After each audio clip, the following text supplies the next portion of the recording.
last night in class, and we started our first foundations class, and it's phenomenal.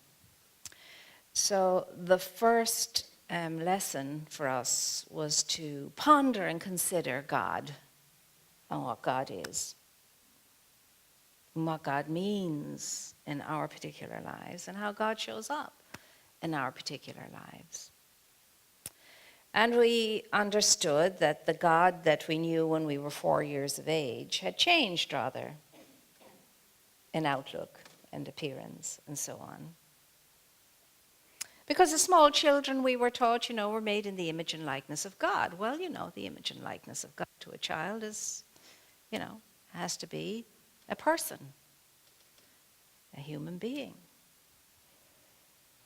But because God was this special and so wise and so knowledgeable and so on, of course God had to be elderly, a wise sage.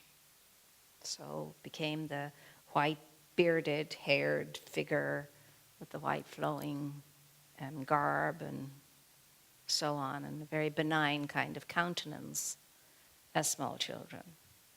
But then the messages we were given about the behavior of this God didn't concur with the nice benign countenance and loving heart and graciousness and kindness and compassion and patience and so on. Because then it became a God of a very fickle kind of God, changeable God, 1 minute God was going to smite you, and the next minute God was embracing you in love and blah, blah, blah. So it's not surprising if we got a little bit confused. But children have resilience.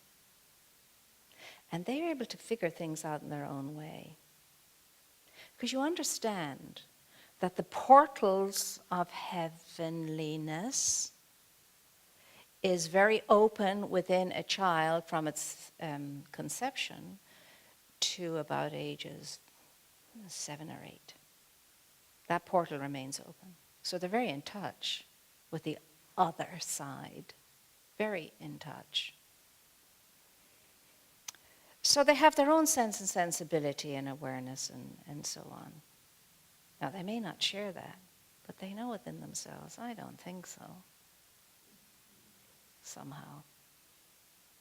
I don't think this makes sense in themselves. And they may not word it that way, but there's an instinct in them that knows. Because they're in touch still.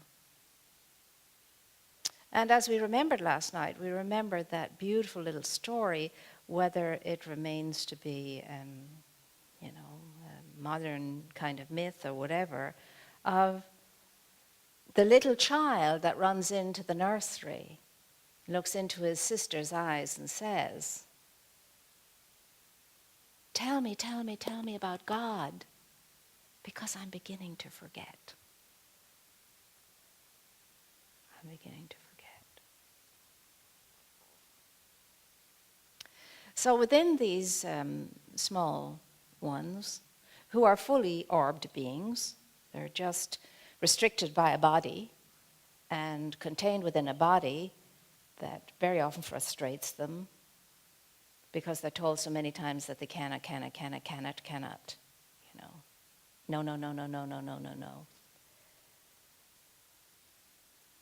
And some of them have hissy fits and so on. Maybe not exactly for that reason, but for other reasons. But when a child tells you they have an invisible friend, they have an invisible friend. Don't tell them they haven't.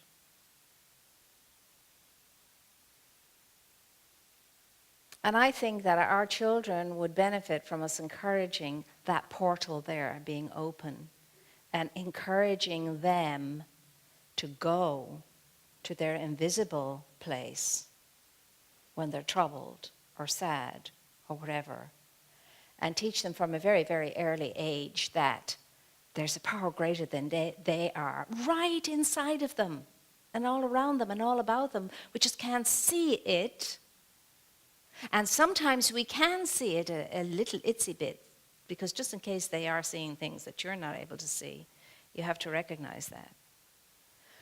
But teaching them that they can always go to that place for comfort, for reassurance, for answers, for guidance, for fun, the joy of it. If each and every one of us had had that when we were small children, our lives wouldn't have been so challenged and difficult, because that's the way we made them. So I say to you, when you're getting a little bit kerfuffled about whatever, go spend some time in the presence of a 4-year-old. And I'll tell you, they'll make you be in the moment, because they are so in the moment, so absorbed.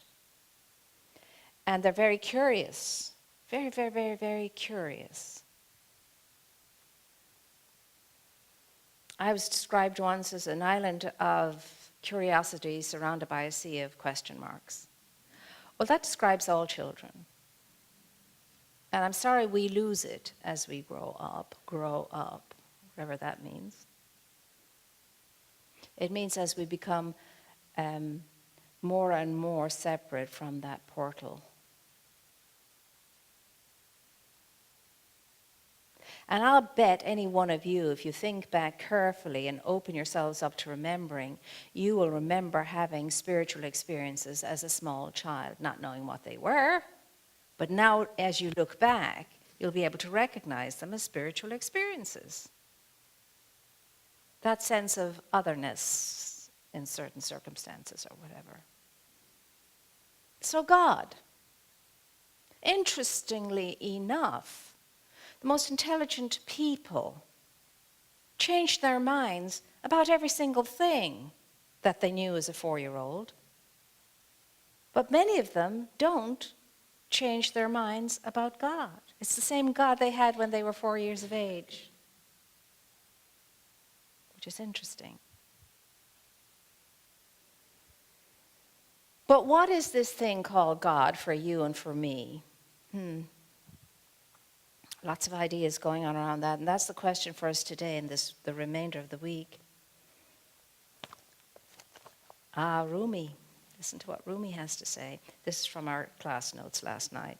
And we're dealing with, of course, the first chapter of the handbook, which is the thing itself, God itself, life itself, the infinite being itself, infinite beingness in its absolute state, and infinite beingness in you and me and in the cat and in the dog and in the stone and in the tree and in all the rest of it. Because God is what? Omnipresent. We still don't understand that. Omnipresent means everywhere. Present, yes, in Hitler too. Isn't that interesting? Just very much shut down to it, a Hitler would be. Totally unconscious to it, a Hitler would be. But nevertheless, as fully orbed in a Hitler as in the greatest of saints. The greatest of saints. Well, that's too much of a frog for many of us to swallow. And I can remember at 9/11 when I said something to the effect, until we all start seeing people like bin Laden, princes of peace, we are never going to change. Well, people were offended by that. How could I put that name in the same sentence as a Prince of Peace? How could I not?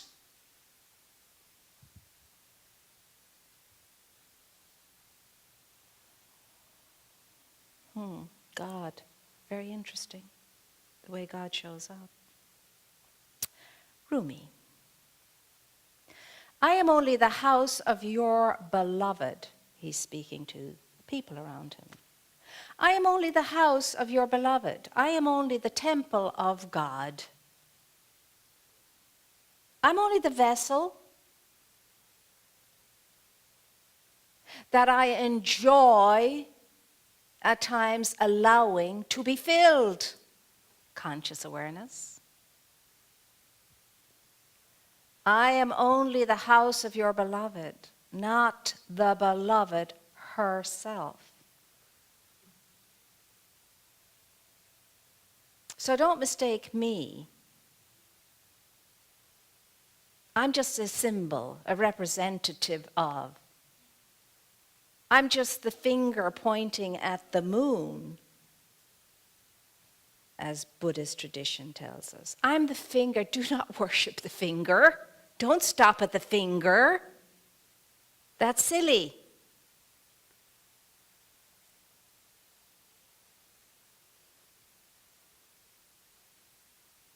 The real beloved is that one who is unique, who is your beginning and your end, the Alpha and the Omega. That's the real beloved. That which is without beginning, that which is without end, that which always was and always will be, because that is eternal.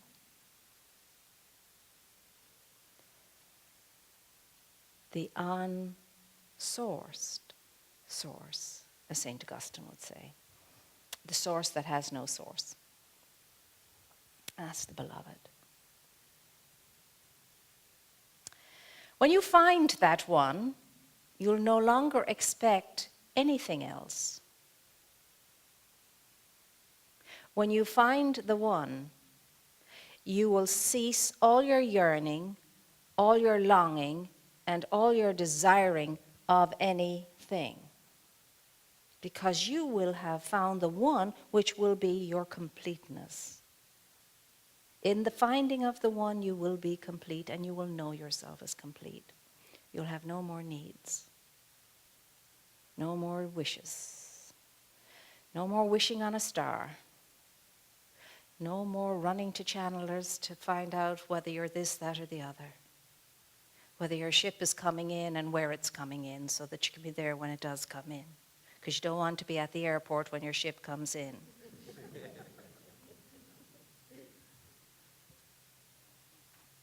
It's beautiful stuff. I mean, this is it in a paragraph. When you find that one, you will expect nothing else. That is both the manifest experience and the mystery.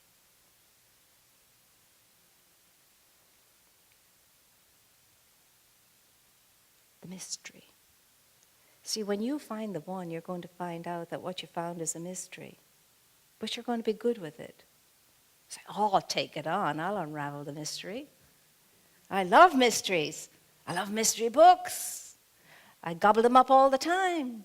Some people do. And when they're talking about mystery books, they're not talking about the mystery books I'm talking about. They're talking about murder mysteries, usually. I'm not interested in murder mysteries. But I am interested in mystery books. And the mystery books I read since I was knee-high to a grasshopper are the lives of the mystics themselves. Those enthralled me. Okay. That one is the Lord of states of feeling, dependent on none. So for Rumi, God was all about a feeling, an energy, a power, a force, a passion, an activity, an action, a goings-on. God is a goings-on. Always in action. Always moving and feeling everything into being. We feel things into being. We don't think them into being. We feel them into being. There's a thinking component in it, but what gets it done is the feeling. Many times you say, I don't feel like doing it, so I'm not doing it. You had the good idea, but you didn't feel like doing it, so you're not doing it. Do you think God has a good idea and says, I don't feel like doing that today?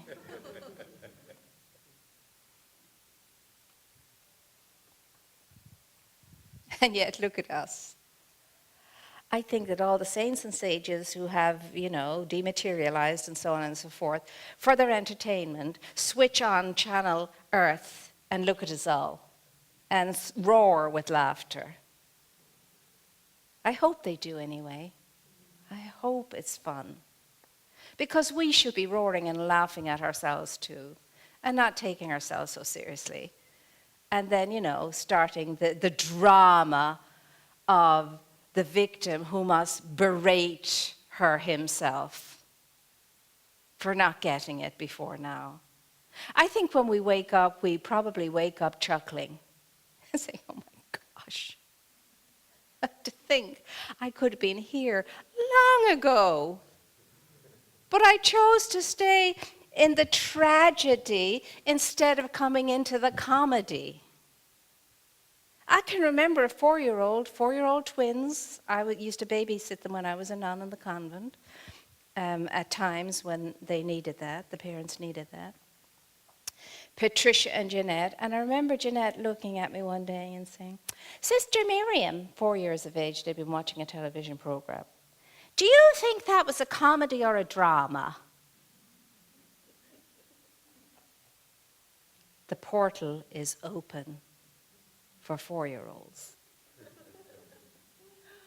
I said, well, Patricia or Jennifer, what do you think it is? Well, I think it's more of a drama. And so the conversation went. Patricia, on the other hand, could care less. We came to the conclusion that it probably was a drama, colored in a little bit of comedy. I just listened. That's my conclusion. So feeling. The one is the Lord of states of feeling dependent upon none. Not upon month or year.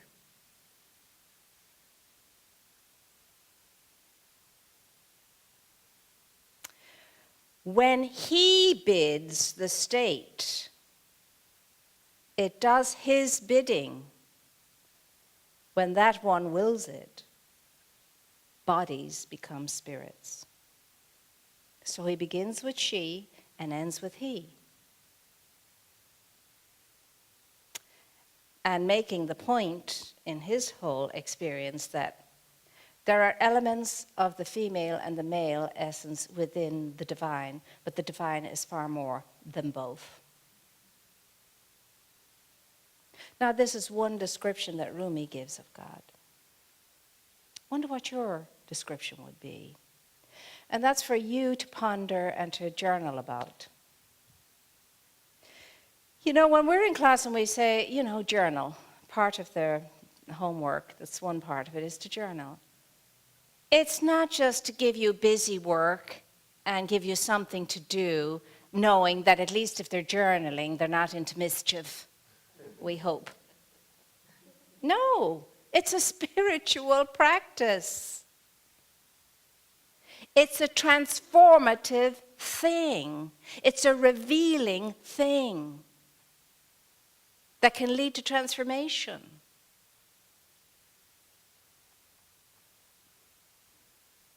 I have a little notebook in every purse I own. And everywhere I go, a notebook goes with me, just in case something bleeds through, breaks through that portal. And I don't want to forget it. And I've discovered it's more easily to forget as time rolls by. At least it's more easy to forget the good stuff. We never forget the stuff that's not so good. Because our tendency is to focus in much more on the negative than it is on the positive.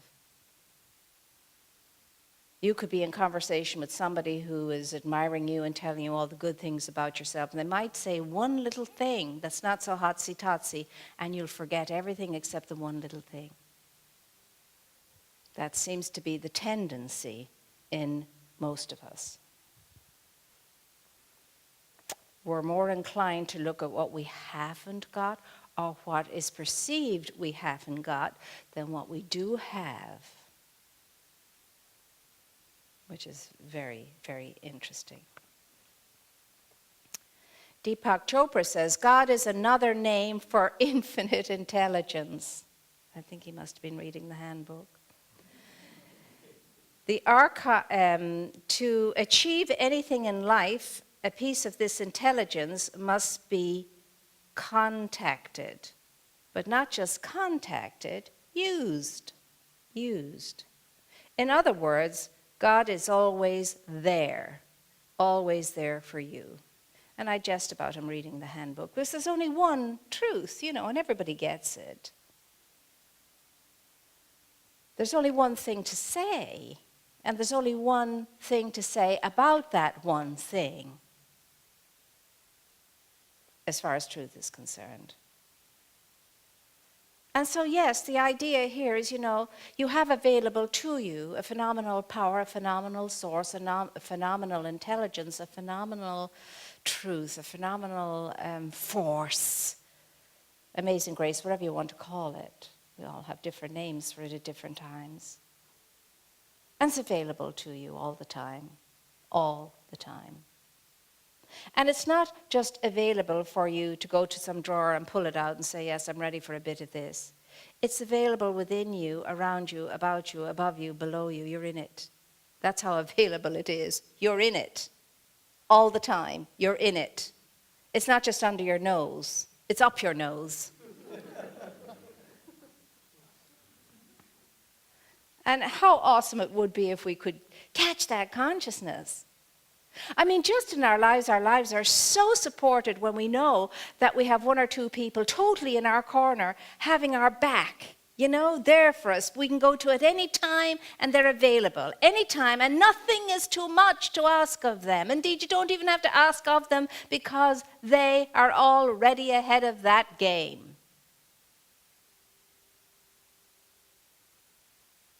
That's a beautiful feeling. And yet, we don't get any of that around the availability of God's eternal power available to us. That doesn't really fill us with that feeling in the same way.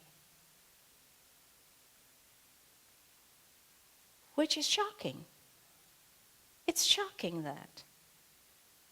Because the one thing that you and I can rely upon, always being the same and always being present to us, is our source. And it's the only reliable. People come and people go. And even as much as they want to stay around and help and support you, sometimes that's not possible. And then we feel absolutely, absolutely annihilated when something happens to take somebody of that caliber out of our lives. We are crushed. And we think life will never be the same again. And yet the one power and the one presence is like this all the time.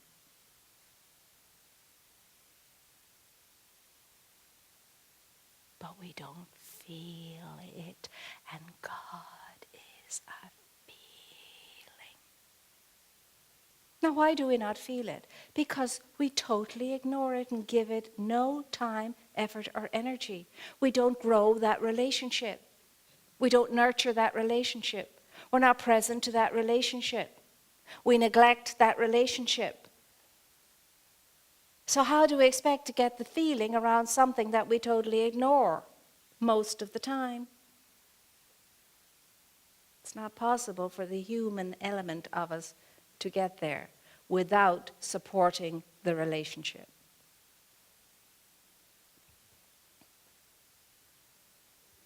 And it's not for God's sake that we should be in that relationship, courting the presence back. It's for our sakes. We need it. God doesn't need it. God doesn't need a darn thing from any one of us. That's such a silly thought, because God is the completeness and wholeness of everything. So God doesn't need my prayers, my praise, my gratitude. God doesn't need my sacrifice. God doesn't need anything, doesn't want anything from me, just desires for me a beautiful life. No strings attached. That's available to you and that's available to me. What are we doing with it? Now, I love, this is my favorite one. And this is written by Bob Hope. I do benefits for all religions. I'd hate to blow the hereafter on a technicality.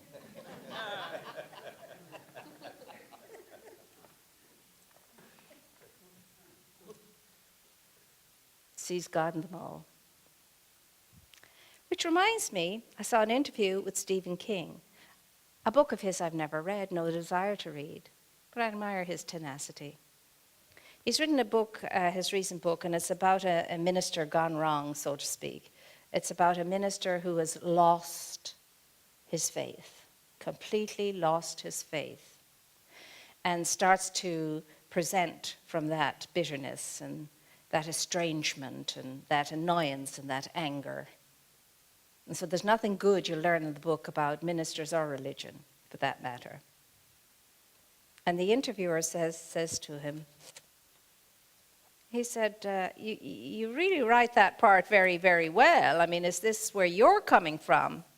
He said, I wrote the book like I write all my other books. There are terrible things in them that are not true. I write them to terrify people, to scare them and give them nightmares. And the interviewer said, well, do you believe in God? Oh, he said, yes. Some time back, I chose to believe in God. I chose to believe in God. I decided that it was more worthwhile to believe than not believe. He said, I suppose you could call me an agnostic. And again, like Bob Hope, covering his edges, his angles. He said, there's more really in evidence to cause me to believe that there's something greater than I am, and he used those words. That there's something greater than I am. Now that's Stephen King. It still amazes me how he can produce such horror, but there you have it. That's his calling. Isn't that interesting? And it's a valid calling. It's his calling. Because obviously it appeals to the terrified psychics in people. I don't know.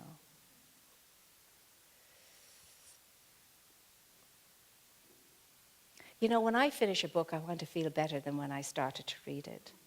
I want it to uplift me. And it's the same about movies. I don't want to pay for a movie good money these days and come out with a headache or a stomach ache or feeling, oh my God, why did I sit through all of that?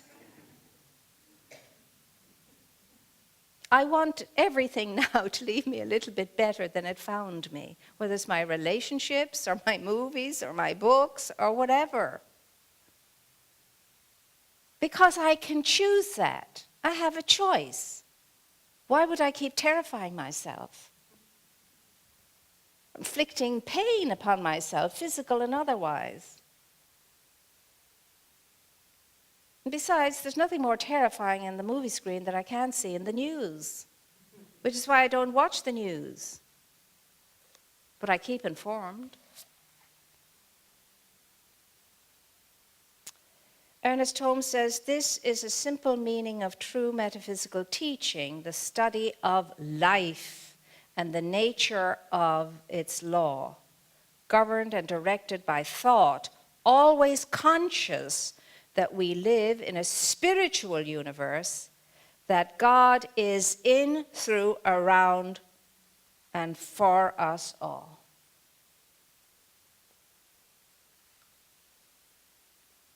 And then it goes on, of course, many examples and so on and so forth, etc., and gives us an opportunity to understand and look at what our concepts of God happens to be.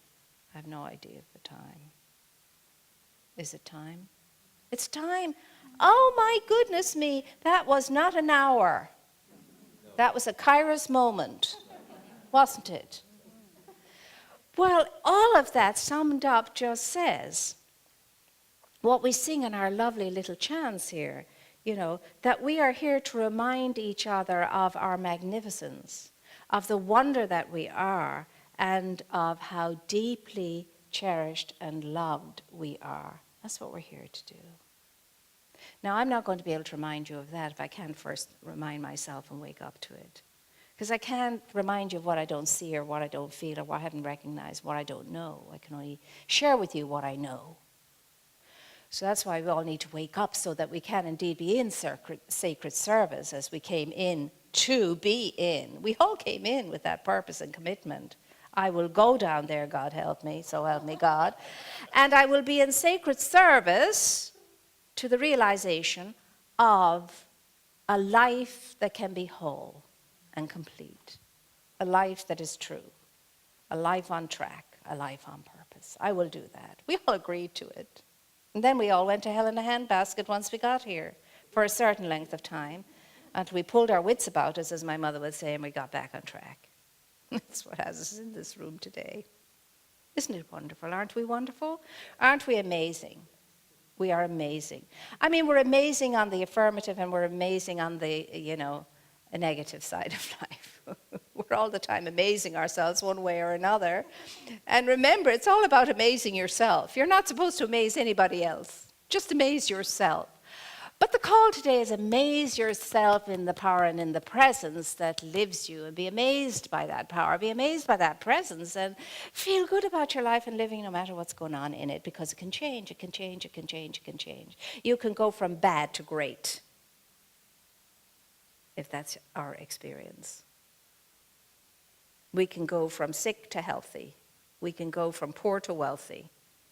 We can go from no decent relationships in our lives to fantastic relationships in our lives. We can go from not knowing how to do a darn thing to beautifully, creatively expressing. The choice is ours. And the way to do that is to step back, release, let go, and let God do all of that through us. And I know that everybody in this room can do that. All we have to do is want to. And want to means I feel ready now. I feel ready now. I'm like the little engine that's ready to get up that hill. I know I can, I know I can, I know I can, I know.